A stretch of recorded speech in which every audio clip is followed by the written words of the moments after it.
সুপ্ৰভাত বন্ধুসকল, স্বাগতম জনাইছো মোৰ আন এটা ভিডিঅ'লৈ। বহুদিন ভিডিঅ' দিয়া নাই। আচলতে অলপ এলাহ লাগে, এণ্ড ছেমিষ্টাৰ এক্সাম পালেহি, নপঢ়াকৈ নোৱাৰি। সেইবাবে ৰাতিপুৱা শুই উঠি অলপ পঢ়ি ললো। পঢ়াৰ মাজত বাৰু লাল চাহকাপ কাৰ কাৰ প্ৰিয়, মোৰ যে নহলে নচলি।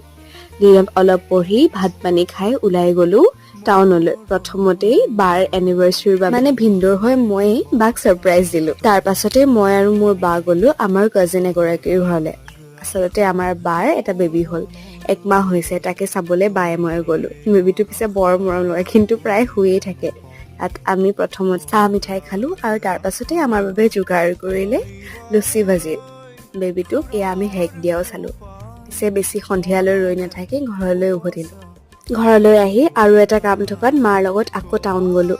ঘৰ আহি পাওঁতে প্ৰায় ৰাতিয়ে হবলৈ হ'ল। সন্ধিয়া আৰু মোৰ পঢ়া নহল। আজিলৈ আহিছো দেই। আজিৰে পৰা 30 ডে চেলেঞ্জ ভিডিঅ' কৰিম, আপোনালোকে ছাপোৰ্ট কৰিব। বাই।